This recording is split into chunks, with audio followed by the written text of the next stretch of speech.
नमस्कार, DNP India में आपका स्वागत। मैं हूं आपके साथ राहुल चौधरी।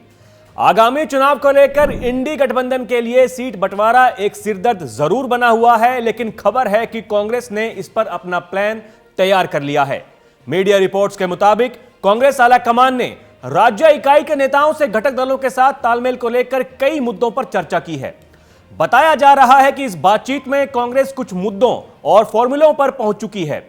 पार्टी के भीतर इस बात पर सहमति बनी है कि वो आगामी लोकसभा चुनाव में लगभग 280 से लेकर 290 सीटों पर अकेले चुनाव लड़ेगी, जबकि 100 सीटों पर वो इंडिया के घटक दलों के साथ तालमेल करेगी। पिछले हफ्ते कांग्रेस में प्रदेश नेतृत्व में हुई बैठकों में भी कई चीजें तय की गई हैं। कांग्रेस के भीतर सहमति बनी है कि 10 राज्यों में कांग्रेस अकेले चुनाव लड़ेगी, जबकि 9 राज्यों में वो क्षेत्रीय दलों के साथ तालमेल बनाकर चुनावी मैदान में उतरेगी। अकेले लड़ने वाले राज्यों में नॉर्थ ईस्ट और केंद्र शासित प्रदेश शामिल हैं, जबकि उत्तर प्रदेश, बिहार, झारखंड, केरल, तमिलनाडु, वेस्ट बंगाल, दिल्ली, पंजाब और महाराष्ट्र जैसे राज्यों में कांग्रेस सीट बंटवारे के साथ चुनाव लड़ेगी।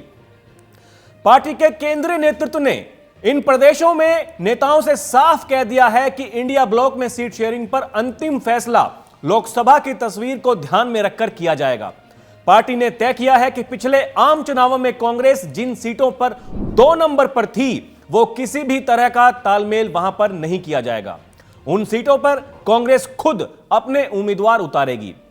बताया जा रहा है कि इंडिया के घटक दलों से सीट शेयरिंग पर बातचीत के दौरान कांग्रेस पिछले 2 संसदीय चुनाव और उसके बाद हुए असेंबली चुनाव के नतीजों के आधार पर सीट बंटवारे की बात करेगी।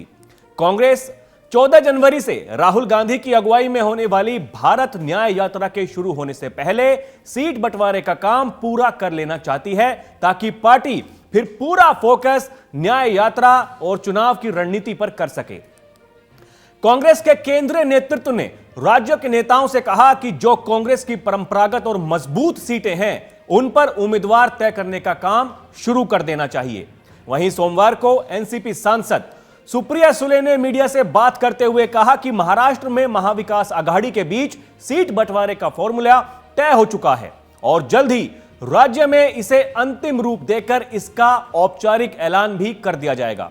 सुले का कहना था कि दिल्ली में कांग्रेस, एनसीपी शरद पवार गुट और शिवसेना यूबीटी के नेताओं की बैठक में सीट शेयरिंग फॉर्मूले पर आम सहमति बन गई है।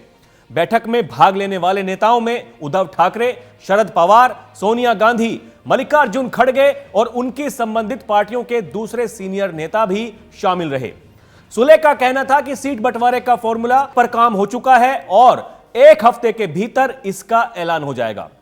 तो एक तरफ जहां महाराष्ट्र में सीट शेयरिंग पर सहमति बनने की बात कही जा रही है, वहीं दूसरे राज्यों को लेकर भी कांग्रेस के भीतर कवायद शुरू हो गई है। अब आगे क्या होगा उसका रहेगा इंतजार। अभी के लिए इतना ही। खबरों का सिलसिला जारी है। आप देखते रहिए डीएनपी इंडिया। नमस्कार।